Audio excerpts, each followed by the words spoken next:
Here we have a set of gym memberships for a particular gym club, and each customer selected an option, either option A or option B for their plan, and then the hours of use was recorded for each of those people, let's say over a monthly period.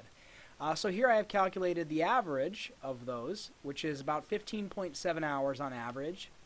The median is about 15 hours, and the range, people range from the lowest to the highest would be about 20 hours. So the person using the most hours is 20 above the person using the least number of hours.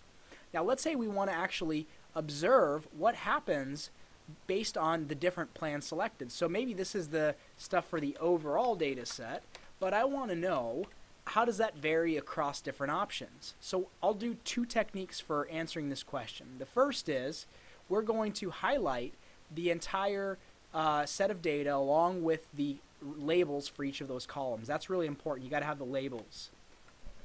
In the Home tab, we'll come over here under the Editing menu and select Sort and Filter. And what we're going to do is we're going to apply a filter. So that filter, once you have this highlighted, you'll notice you have these little drop-down menus. And what I can actually do is unselect whichever option I don't want to look at right now. So I will unselect B, and now I'm only looking at A.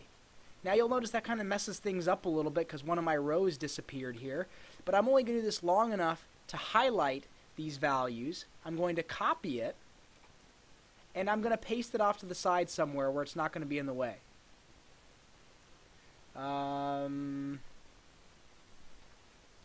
Okay, so here is that data set, and now you'll notice all I have are the 1, 2, 3. For some reason I missed something here. Let me copy this again. Actually, the one thing we want to do is we'll paste it somewhere else because some of our rows are hidden here. As you can see, it goes 1, 2, 3, 4, 5. Row 6 is marked out right now, so I'm going to paste it somewhere below so that I have the sequence of rows going in order. So I'll paste it here.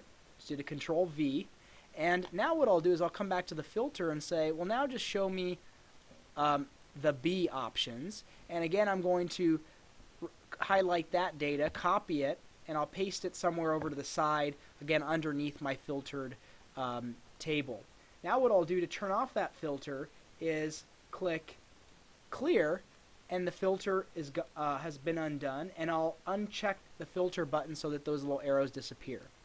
Now what I can do is similarly find my average, and I want the average of G25 up to G34, and I'm going to do the same thing over here, equals average of K25 to K32, it appears.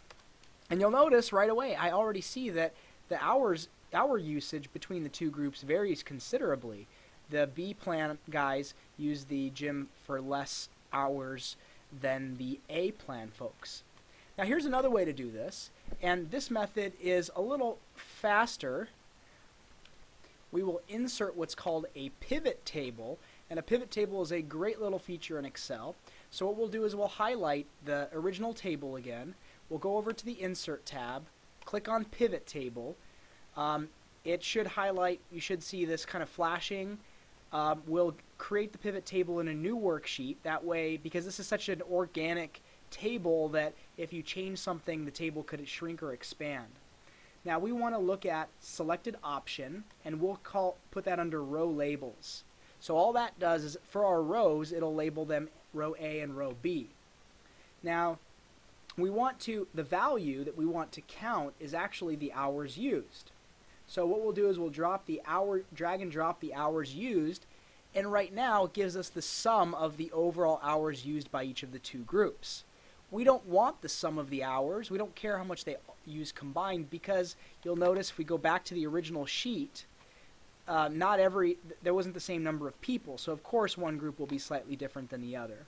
To not do the sum here, but to give the average, what we could do is under the Sum of Hours button over here in the table, click down the field, go to Value Field Settings, and just change the sum to an average, and voila, there they are again. Very quick and easy. We'll use the pivot table a whole lot, and feel free to play around with it.